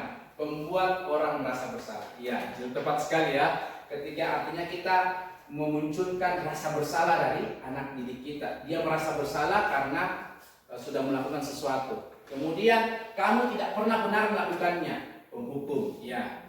Artinya kita kalau mengatakan kamu tidak pernah benar melakukannya, itu sebagai penghukum. Ayolah lakukan demi ibu, demi bapak. Ya, teman, benar. Apakah kamu mau mendapatkan stiker bintang hari ini? Pemantau. Benar. Selanjutnya bagaimana kamu bisa menyelesaikan masalah ini, manajer? Benar ya, karena tadi kita bagaimana kita menemukan solusi daripada permasalahan tersebut. Kemudian kamu selalu yang paling terakhir, penghukum. Ya, tepat sekali. Sudah tadi guru-guru sudah berarti guru-guru hebat sudah memahami peran-peran kontrol yang harusnya yang terjadi, yang biasanya terjadi dalam kelas ini. Selanjutnya pertanyaan, kira-kira guru-guru hebat yang ada di depan saya ini sekarang di posisi kontrol manakah kita sekarang? Semuanya kadang-kadang Ya. penghukum, Karena penghukum ya. Ya. Kadang-kadang jadi teman, Ya, kadang jadi teman. memantau, Ya. kadang jadi manajer, jadi semuanya masuk. Semuanya masuk ya. Saya pengen kondisi. Iya. Iya, benerannya hari ini. Baik ya, semoga ya benar ya.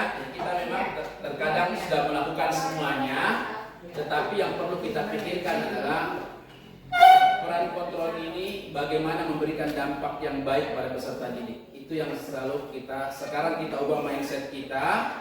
Bagaimana apapun peran kontrol yang kita ambil itu memberikan dampak yang baik pada peserta didik kita. Oke, selanjutnya kita masuk ke segitiga restitusi. Ya, segitiga restitusi. Jadi segitiga restitusi ini tadi sudah ada peran kontrol. Misalnya kita mengambil peran sebagai manajer, yang paling terbaik misalnya peran sebagai manajer. Nah, bagaimana ketika kita menerapkan peran sebagai manajer ini ketika kita menemukan siswa kita melakukan pelanggaran. Nah, ada 3 tahapan daripada segitiga restitusi. Yang pertama adalah menstabilkan identitas, yang kedua validasi tindakan yang salah, dan yang ketiga menanyakan keyakinan. Oke, next. Nanti kita lihat sebagai apa saja kasusnya. Ya. Segitiga restitusi. Restitusi adalah proses menciptakan kondisi bagi murid untuk memperbaiki kesalahan mereka, sehingga mereka bisa kembali pada kelompok mereka dengan karakter yang lebih kuat. Ya, selanjutnya segitiga restitusi adalah sebuah tahapan untuk memudahkan para guru dan orang tua dalam melakukan proses untuk menyiapkan anaknya untuk melakukan restitusi. Oke, lanjut. Tahapan restitusi yang pertama adalah menstabilkan identitas. Kita semua akan melakukan hal yang terbaik yang bisa kita lakukan. Kemudian yang kedua, validasi tindakan yang salah. Semua perilaku memiliki alasan, jadi ada alasan-alasan nanti yang kita ambil mengapa anak melakukan kesalahan. Kemudian yang ketiga, menanyakan keyakinan bahwasanya bagaimana anak-anak menemukan kesadaran, menyadari dirinya sendiri tentang keyakinan kelas, nilai-nilai kebaikan dari keyakinan kelas yang telah dilanggar. Kemudian next. Ya, di sini ada beberapa menstabilkan identitas. Ya, bagian dari segitiga restitusi bertujuan untuk mengubah identitas anak dari orang yang gagal karena melakukan kesalahan menjadi orang yang sukses. Anak yang melanggar peraturan karena sedang mencari perhatian adalah anak yang sedang mengalami kegagalan. Dia mencoba untuk memenuhi kebutuhan dasarnya, namun ada benturan. Kalau kita mengkritik dia, maka kita akan tetap membuatnya dalam posisi gagal. Kalau kita ingin ia menjadi reflektif, maka kita harus meyakinkan si anak dengan cara mengatakan kalimat-kalimat di bawah ini. Tadi di pemateri sebelumnya sudah menyampaikan kebutuhan dasar seorang anak. Salah satunya adalah kebutuhan bertahan hidup. Bertahan hidup ini terkait tentang makanan, minuman. Ya. Jadi misalnya anak-anak kita lapar, bisa saja dia makan di dalam kelas karena lapar, tidak sarapan ke sekolah. Tiba-tiba kita memposisikan sebagai penghukum, biasanya kita anak keluar dari kelas, kamu sudah kedapatan makan dalam kelas. Itu penghukum. Tetapi bagaimana ketika kita menjadi seorang manajer, restitusinya, bagaimana anak dulu kita kaji, ya kita tanyakan alasannya kenapa makan di dalam kelas. Baik, salah satu contoh kalimat yang bisa kita gunakan, yang pertama, berbuat salah itu tidak apa-apa. Artinya bukan karena kita membenarkan kesalahannya, tetapi kita menenangkan dulu, menstabilkan dulu kondisi. Kenapa anak-anak terkadang berontak ketika ditanya? Karena baru di depan kita, ya, kita selalu langsung menghakimi anak tersebut. Ya, kita tidak menenangkan dulu. Maka salah satu bentuk menenangkan anak murid kita adalah salah satu yang kita katakan yang pertama, berbuat salah itu tidak apa-apa. Tidak ada manusia yang sempurna. Saya juga pernah melakukan kesalahan seperti itu. Kita bisa menyelesaikan masalah ini. Kamu berhak merasa begitu. Bapak Ibu tidak tertarik mencari siapa yang salah, tetapi kita mencari solusi dari masalah ini. Ya, jadi itu salah satunya perkataan-perkataan untuk meredam dulu anak, ditenangkan dulu anak. Ya, kenapa anak-anak kita berontak? Karena baru dia datang. Ya. Kenapa lagi kamu hari ini? Berbuat apa lagi kamu hari ini?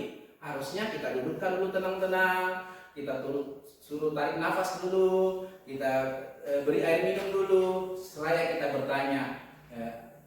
Berbuat salah itu tidak apa-apa, nak. Ya. Kita ini manusia yang tidak lepas dari kesalahan. Tidak ada manusia yang sempurna. Tetapi alangkah baiknya sebagai orang yang melakukan kesalahan adalah orang yang mau mengakui kesalahannya atau melakukan perbaikan. Selanjutnya, menanyakan keyakinan.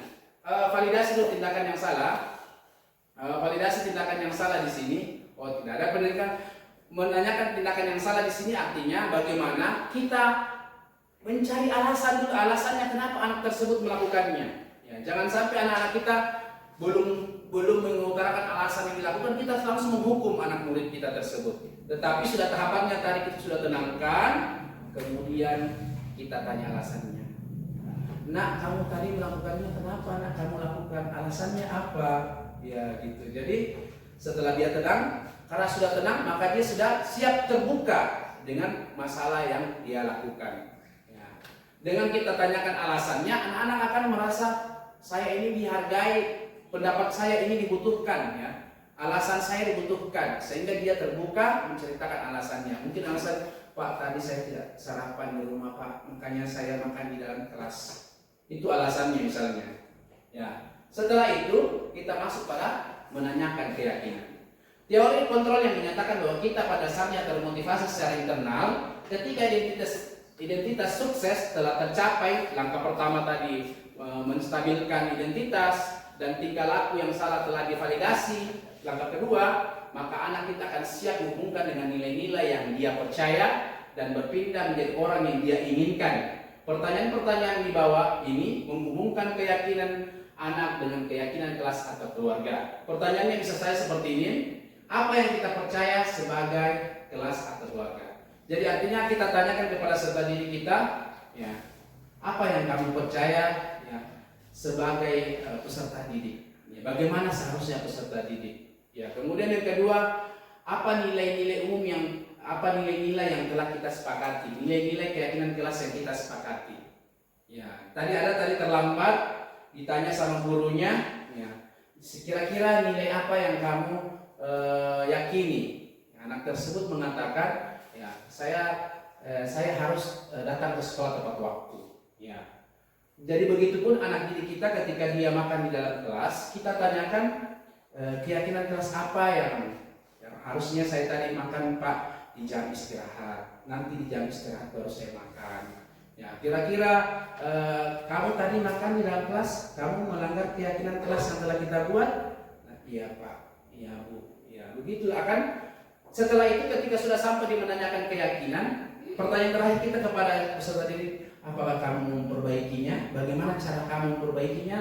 Tentu anak kita akan mengatakan, saya tidak akan mengulanginya lagi, Pak, Ibu, saya akan makan di jam istirahat. Saya usahakan untuk sarapan sebelum ke sekolah supaya saya tidak makan di dalam kelas pada saat pembelajaran. Selanjutnya,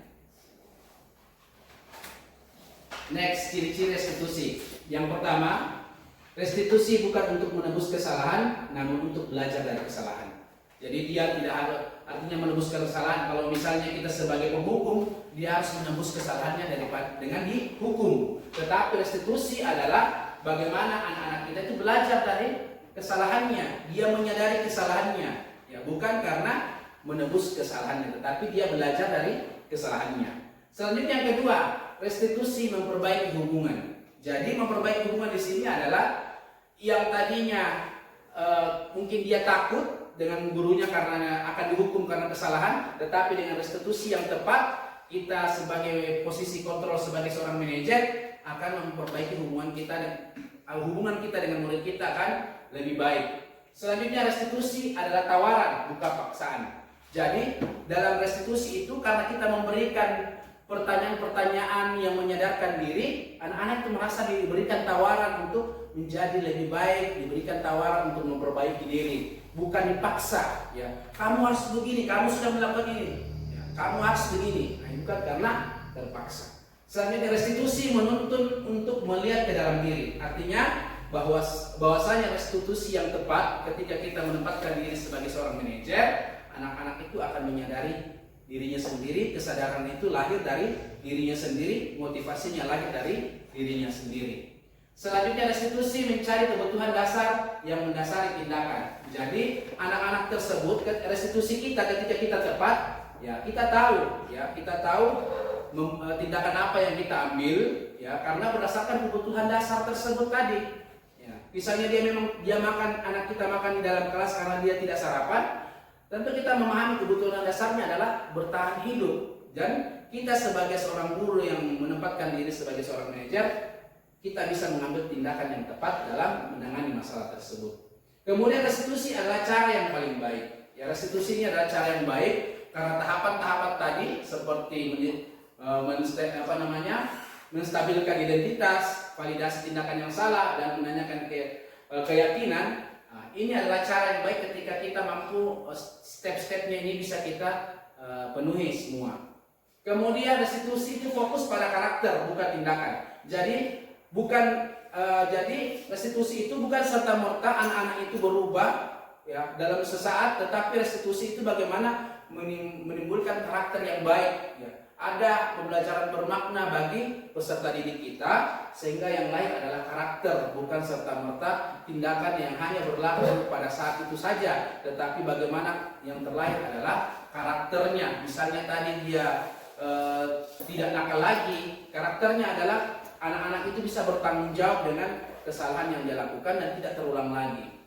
Ya, kemudian restitusi itu menguatkan, pertama tadi karena kita memberikan tawaran, kita menghargai anak-anak kita dengarkan alasannya, dia dapat terbuka, maka itu akan menguatkan peserta didik kita.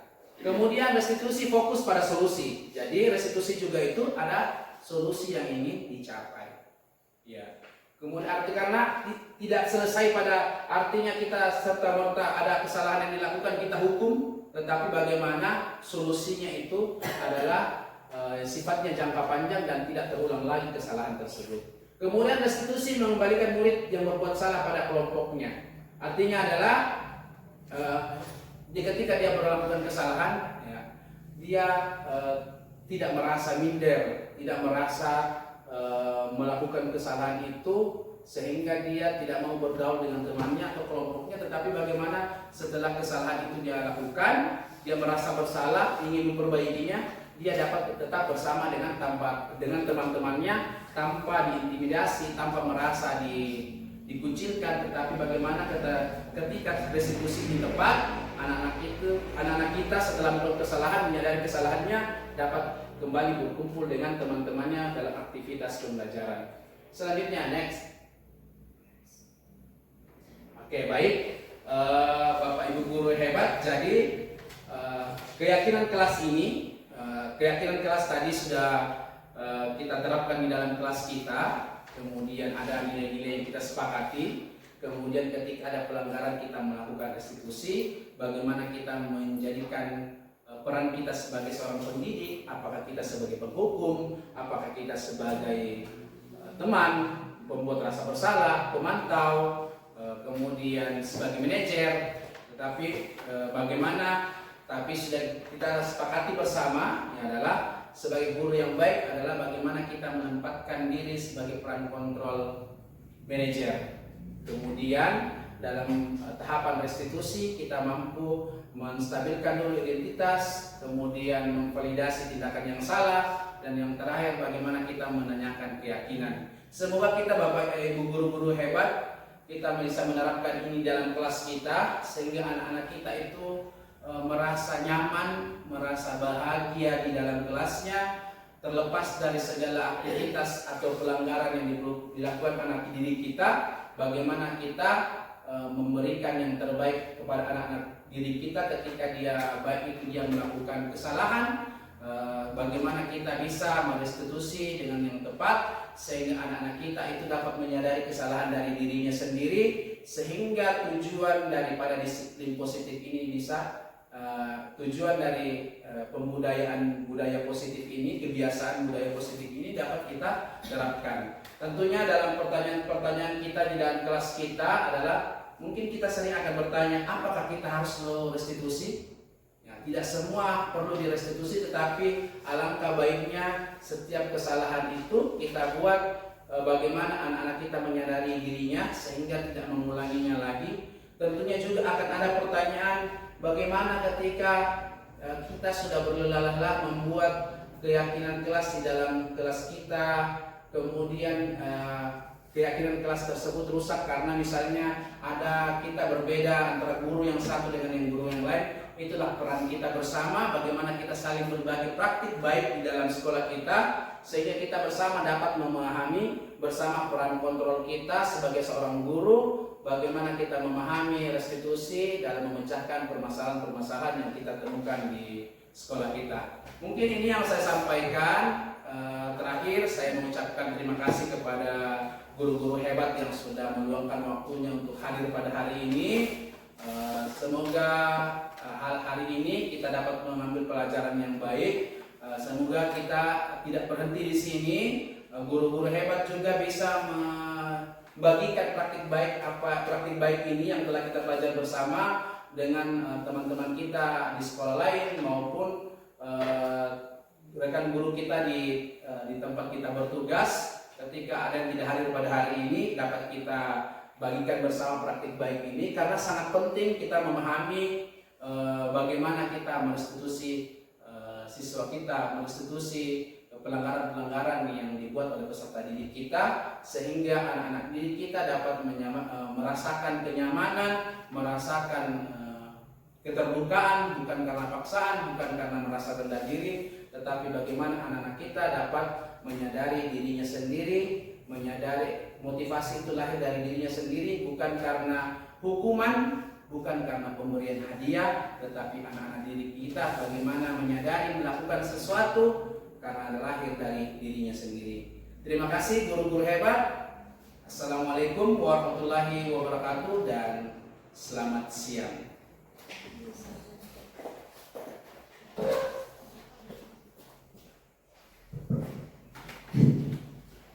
Ya baiklah Bapak Ibu guru hebat sekalian, demikianlah pemaparan kami dari calon guru penggerak Angkatan 10 Kabupaten Toraja Utara tentang budaya positif. Semoga kedepannya kita bersama-sama mulai menerapkan budaya positif karena budaya positif ini sangat penting untuk membangun anak-anak kita, murid-murid kita menjadi pribadi yang lebih kuat, yang bisa membangun motivasi dari dalam dirinya sendiri untuk mencapai nilai-nilai kebajikan yang tentunya sangat penting untuk membangun pribadi mereka.